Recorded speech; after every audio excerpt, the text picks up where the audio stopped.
Good evening. Now you're adrift in a sea of lies, a foolish villain in an endless chapter. The demons writhing behind your eyes, a simple shadow we can fight together. I'll never walk away. Let's kill something. Ancient Media World, and welcome yet again to another found footage review. As you may know, 2013 has been a pretty decent year for found footage movies, with VHS 2, Frankenstein's Army, the Dyatlov Pass Incident, and yet another one has come out recently that looks really promising from the trailers, called Skinwalker Ranch. And I just finished watching it, and yeah, unfortunately it didn't live up to the hype or the trailer.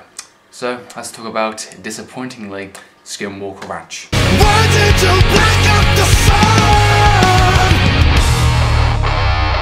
So this movie is based upon actual true events apparently, which means in Hollywood land absolutely nothing. They loosely probably take a story or location or a setting or an idea probably and twisted it into a movie. That's practically all they did, if it is based upon some sort of a fact, which I can't really see it being, in all fairness. Maybe the actual incident actually happened, but the things happening in this movie, I can't really see actually happening based upon a true story.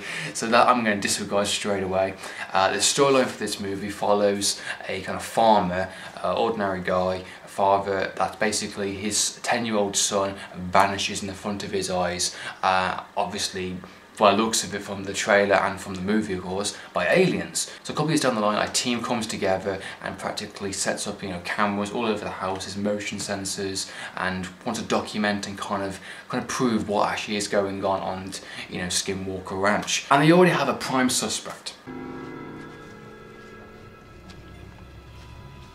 And to prove what's actually happened, did he actually kill his son? Is there actually aliens there? And try to find some extra evidence. And it seems pretty clear, in all fairness. The first kind of 20 minutes of the movie, I would say, is pretty well done, in all fairness, in terms of character development. Oh, it's got an interesting concept with the whole seeing instantly the sun vanishing, vanishing like a speck of light. You can see in the trailer. Setting up the cameras are quite good. The motion sensors. It seems like it's going to build up to something really freaking awesome. And I really like the first 20 minutes. And then after that, it pretty much kind of loses its way a little bit. I mean, this film is a classic example of a movie which I was genuinely looking forward to seeing. The hype was building up. I saw clips, I saw trailers. I was trying not to get myself too worked up. I refused to watch the last trailer that was released, the final trailer, because I didn't want to ruin anything. I was hoping for so much more than I got, and I was quite disappointed. I'm going to say the good things straight away. Right, the good things is the visuals. The visuals looks really fantastic. It's a really good 1080p, visually looked movie. CGI is pretty good in this movie. The actual special effects and some of the actual kind of paranormal type stuff, if you could say, is pretty cool.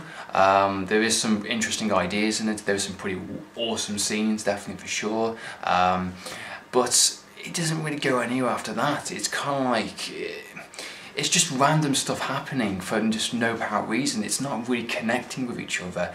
I mean, you get kind of like glimpses of like weird lighting and type of stuff, and there's like a really cool like sonic sound that actually happens within the first major scare, in a sense.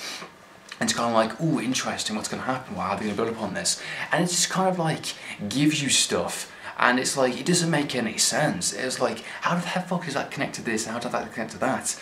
And by the end of it, it doesn't give you any answers. It doesn't give you like an actual explanation. I mean, a movie doesn't have to do that, but it should be enough for the viewer to actually piece it together. But yeah, it's just kind of like, here's a wolf, here's a kid running past a hallway, here's some lights, there's a creepy alien-looking figure, dead. It practically is like that, and it's like there's a scene within the actual movie which I swear would have been absolutely fantastic for a VHS tape. Later on in the movie, closer, they found like a hidden tape within like a container or something along those lines. They play the tape for they find it, they put it through like a computer, and they play it as like a full-on maybe 7 minute, maybe 8 minute short of an actual little girl that has like powers and shit like that. It's freaking awesome. And I could say to myself right there thinking, you know what, this is a VHS tape right here. It's actually, it was done really well. It's a 1960s hazmat suits kind of thing like that. Pretty freaking awesome. And it's kind of like, they did like 2 movies in one in a little way. Like, it's a separate movie by itself. It doesn't really do anything, in all fairness. It isn't, I mean, they kind of connect it later on within the actual movie, but showing past incidents, showing things that creepily have happened on the actual farm itself. Where's this going to? What's the point of all this? I mean, are the aliens just jerking you off in a sense? I mean, by the end of the movie, I'm kind of feeling like the aliens were just teenagers that were coming down to have a bit of fun. Now, speaking of VHS and anthology movie, this kind of feels like a giant rip-off of Slumber Party from VHS 2, but except, you know, add a couple of weird things like a werewolf and something else happening here and there, and then you have a movie. It's kind of like a giant rip-off of that short, but just turned into an hour and 20-minute movie that doesn't make any sense and just kind of leaves you hanging in a typical kind of found footage fashion in a sense. Just end of footage, done.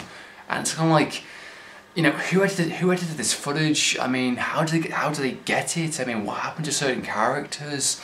Why is that connected to this? Leaves you with empty answers, false expectations, and just sheer disappointment. Now, the acting in this movie is not too bad. I mean, you got a generic cast, you know, it's nothing special. I mean, some of the characters actually was genuinely quite liking for the first kind of 20 to half an hour marker. I was thinking, yes, I like that character, he's sensible, doing video diaries. I like the woman character.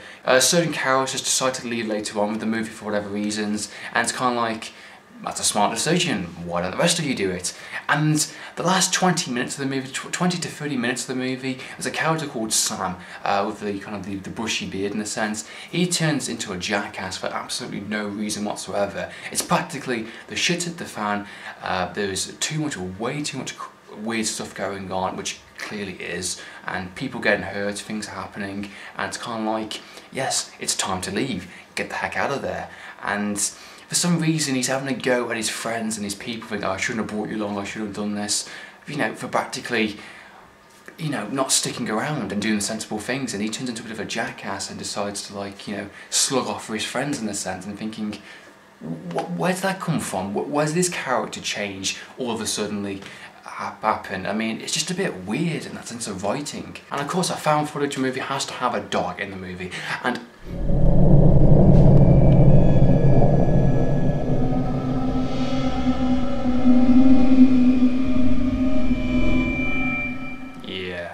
there's a dog in the movie. A horror found footage movie. Overall, Skinwalker Ranch had a lot of really good ideas, a lot of good concepts, visually fantastic, looked really good movie, CGI was good, characters were good up until a certain point. It had some really good ideas and a lot of potential. I mean, it actually had a budget for a found footage movie and looked freaking awesome from the trailers and the promotional stuff. I really enjoyed the first 20 minutes of the movie, and then it lost its way, definitely. I like the hidden tape stuff, but that feels like a hidden movie by itself. I think that's a separate movie. That should have been a VHS tape within VHS 3 or something. It just, like, it didn't fall through with what it wanted to do, and by the end of it I was like, I don't care. A bit of a letdown in all fairness, and, you know, a bit of a mess if I'm being completely honest. So yeah, that's been my review for Skinwalker Ranch. I hope you enjoyed watching this review. What do you think? Do you think it's good? Do you think it's bad? I'd love to know your opinions, comment down below. So in the meantime, I'm Andrew from Video Film Game TV. Signing out.